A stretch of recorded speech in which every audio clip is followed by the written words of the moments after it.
Episode number 17 में दिखाया जाता है जहाँ पर एडवर्ड सोच रहा होता है, अगर प्रिंसेस एरन बैंक्वेट में है तो मुझे भी वहाँ जाना चाहिए। तभी वो सामने दिखता है जहाँ पर एरन खड़ी होती है और वो सोचता है, आखिरकार मैंने इसे ढूंढ लिया।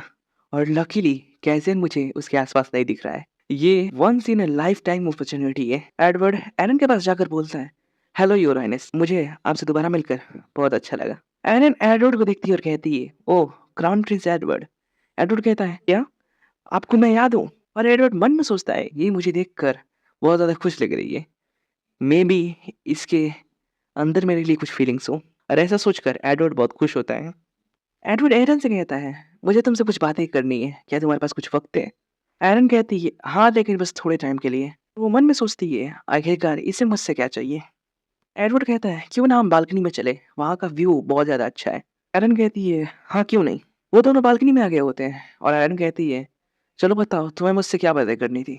एडवर्ड कहता है, प्रिंसेस एरन। एरन इस चीज़ से शॉक हो जाती है और कहती है, ये सडनली मुझे मेरे नाम से क्यों बुला रहा है? एडवर्ड कहता है, आपका प्यार के बारे में क्या ख्याल है? मेरे ख्याल से लव का मतलब है जहाँ पर दिल का रास्ता हो। एरन थोड़ी हैरान होती है और कहती है, अच्छा ऐसा है क्या? तो क्या करूँ? एडवर्ड कहता है, मुझे कोई फ़र्क नहीं पड़ता कि आप पहले से मैरिड हो, बल्कि मेरी भी एक फियांसे है। अबे व्हाट? एक है और दूसरी चाहिए इसको? एरन इस बातों से कंफ्यूज होती है। तभी एडवर्ड कहता है, princess Aaron, I love you. Aaron इससे बुरी तरह से शॉक हो जाती है। एडवर्ड कहता है, मैंने जब से आपको देखा है तब से मैं आपके बारे में सोचना बंद नहीं कर पा रहा हूँ। एरन सदमे में होती है, लेकिन वो फिर भी कहती है, लेकिन मैं पहले से मैरिड हूँ। एडवर्ड कहता है, मुझे लगता है कि शादी करने के बाद ही असली प्यार मिलता है। एरन कहती है, तो तुम्हारे कहने का मतलब है कि मैं तुम्हारे साथ अफेयर रखूं? एडवर्ड कहता है, हाँ क्यों नहीं। शादी एक स्ट्रेटेजिक रीजन है, लेकिन रिश्ते सिर्फ सच्चे प्यार के ही बनते हैं। एरन मन में सोचती है, ये बेवकूफ बस बकवास बातें को लॉजिकल बनाने की कोशिश कर रहा है। मैं अब क्या करूं? मैं इसे मार भी नहीं सकती क्योंकि ये क्राउन प्रिंस है। तभी एडवर्ड एरन का हाथ पकड़ लेता है और कहता है, क्या तुम मेरे साथ प्यार करने की कोशिश करोगी? एडवर्ड कहता है, अगर तुम्हें सीक्रेट अफेयर पसंद नहीं है तो हमारे पास और भी रास्ते हैं। तुम मुझे डिवोर्स देकर मेरे पास कभी भी आ सकती हो। और जहाँ तक रही मेरी फियांसे की बात, तो अगर एंगेजमेंट तोड़ने का मतलब तुम्हारे साथ रहना है, तो मैं उसके लिए भी तैयार हूँ। एरन का अफसर गुम गया होता है और वो सोचती है, बस बहुत हुआ। मैं अभी तक बहुत कोशिश कर रही थी अच्छे से बर्ताव करने का। तभी एडवर्ड एरन का हाथों को किस करने वाला होता है। तभी एरन जोर से कहती है, ओह वहाँ देखो, आसमान नीला है। एडवर्ड पीछे घूमता हुआ कहता है, आसमान नीला है। तभी एरन उसे सर पर टपली मारकर बेहोश कर देती है और एरन गुस्से में कहती है, तुम्हें मुझे थैंक यू बोलना चाहिए कि मैंने तुम्हें चांस नहीं मारा। नेक्स्ट सीन में दिखाया जाता है उसी लौंडे को, जिस लौंडे ने कैजियन को बुलाया होता है और वो उससे कह रहा होता है, बहुत देर हो गई है, बहुत सारे रॉयल फैमिली के लेडीज को किडनैप किया जा रहा है और हम लोग कुछ नहीं कर पा रहे हैं। मुझे लग रहा है कि मैं इसे अकेले करते करते पागल हो जाऊंगा और गार्ड्स के नंबर को भी बढ़ाकर कोई फायदा नहीं हो रहा है। इन सारे क्रिमिनल्स को मुझे जल्द से जल्द पकड़ना होगा, तो ये और सारी लेडीज को किडनैप करेंगे। तुम मेरी बात सुन भी रहे हो कैजियन? तुम मुझे इतने डिस्ट्रैक्ट क्यों लग रहे हो? तभी कैजियन उससे कहता है, चलो हम इसके बारे में बाद में बात करेंगे। वह लौंडा कहता है, ठीक है। और कैजियन वहां से जाने लगता है और वो मन में सोचता है, वो सब क्या था। और फ्लैशबैक में दिखाया जाता है जहाँ पर वो उस लौंडे से बातें कर रहा होता है और वो लौंडा बोल रहा होता है, तुम आखिरकार कहाँ रहते हो कैजियन? तुम मुझे दिखते नहीं हो आसपास। और कैजियन का ध्यान कहीं और होता है जहाँ पर एडवर्ड एरन को बालकनी में लेके जा रहा होता है। तो कैजियन सोचता है, आखिरकार एरन एडवर्ड के साथ कहाँ जा रही है? हालांकि मैं जानता हूँ कि एडवर्ड के मन में कुछ फीलिंग्स है एरन को लेकर, लेकिन एरन का क्या? और यही सारी बातें कैजियन सोच रहा होता है। तो तभी बालकनी के पास जाता है जहाँ से एरन बाहर निकलती है और एरन कहती है, कैजियन। कैजियन सोचता है, ये अकेली है?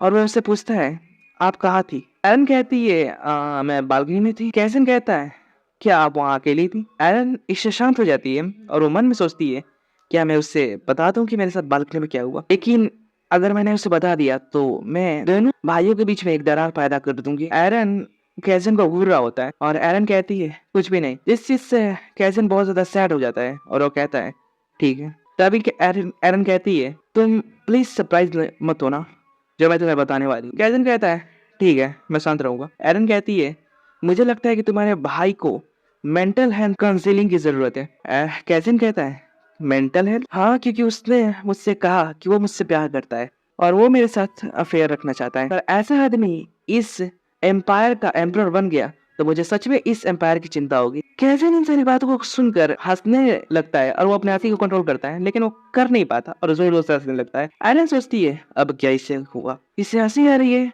जबकि इसका एम्पायर का फ्यूचर किसी ऐसे आदमी के हाथ में है। ऐसी स्थिति में कोई हँस कैसे सकता है यार? पर केविन अभी भी नहीं रुक रहा होता है और वो ज़ोर-ज़ोर से हँसे जा रहा होता है।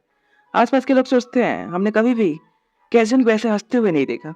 आखिर क्या हुआ है वहाँ पर? और हमें बताया जाता है कि कहा जाता है कि एडवर्ड को उसके बटलर ने कुछ समय बाद ढूँढ लिया और वो बालकनी में बेहोश था। हमें नेक्स्ट डे का सीन दिखाया जाता है जहाँ पर कार्व कहता है, क्या?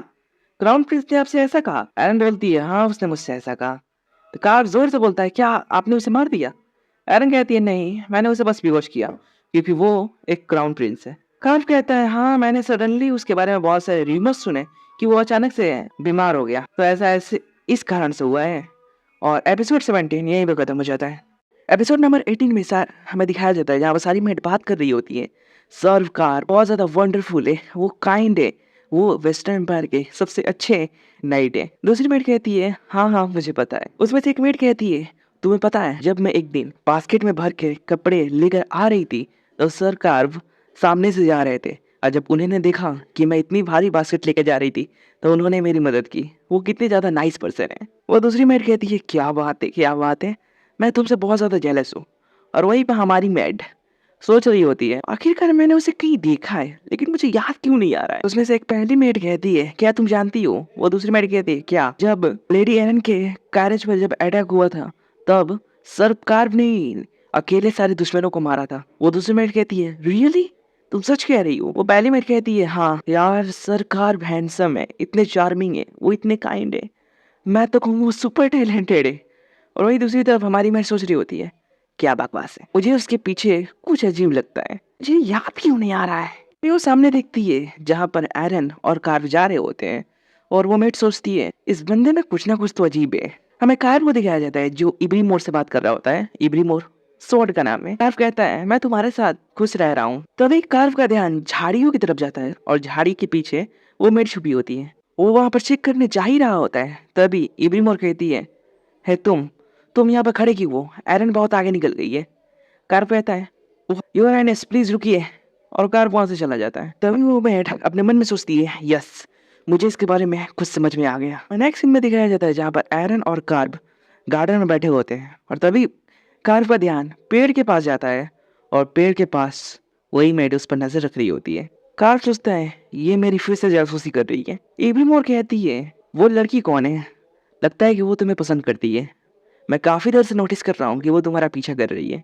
कार्व कहता है, वो लेडी एरन की एक मेड है, इससे ज्यादा कुछ नहीं।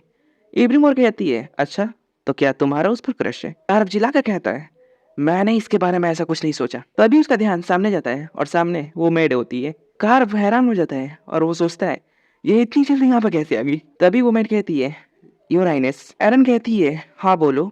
वो मेड कहती है, मुझे आपसे कुछ बात करनी है। ये सुनकर उन दोनों के तोते उड़ जाते हैं और एरन सोचती है, अभी से क्या करना है। एरन कार्व से कहती है, क्या तुम मुझे हम लोगों को थोड़ा फ्री टाइम दोगे? कार्व कहता है, ऑफ कोर्स, और वो वहां से जाते हुए सोचता है, प्लीज इसे मेरे बारे में कुछ ना बताओ। एरन कहती है, चलो बताओ तुम्हें मुझसे क्या कहना था। वो मेड चिल्ला कर कहती है, आपके नाइट में मुझे कुछ ना कुछ अजीब लग रहा है लेडी एरन, ऐसा मैं सोच रही हूँ। एरन थोड़ी हैरान हो जाती है। तभी वो मेड कहती है, मुझे लगता है कि वो आपसे प्यार करता है। एरन और ज्यादा हैरान हो जाती है। तभी वो मेड कहती है, वो आपकी हमेशा पीछे ही रहता है, वो आपसे कभी दूर नहीं जाता। हालांकि किसी नाइट की बात करें तो वो किसी के साथ भी इतना दूर तक नहीं आते, लेकिन उसकी बात वो आपसे दूर जाना ही नहीं चाहता। इसीलिए मुझे लगता है कि आपको उससे दूरी बना के रखना चाहिए, नहीं तो उसे यहाँ से कहीं दूर भेज दीजिए। और वो ऐसा कहते कहते रोने लगती है। एरन उसके सर पर हाथ रखती है और कहती है, कार्व और मैं हम दोनों एक दूसरे को बहुत लंबे समय से जानते हैं और तुम जैसे सोच रही हो वैसा कुछ भी नहीं है। और जहाँ तक रही तुम्हारी बात, मैं इस पर ध्यान रखूंगी, इसलिए तुम्हें चिंता करने की कोई ज़रूरत नहीं है। और मेरा ध्यान रखने के लिए तुम्हारा शुक्रिया एरिका। फाइनली इस मेड का नाम मुझे पता याद आ गया। और एरन मन में कहती है, प्लीज ऐसी ही गलतियां तुम करती रहो। एरिका कहती है, do not worry your highness, मैं आपको हमेशा प्रोटेक्ट करूंगी। एरन कहती है, हाँ हाँ क्यों नहीं।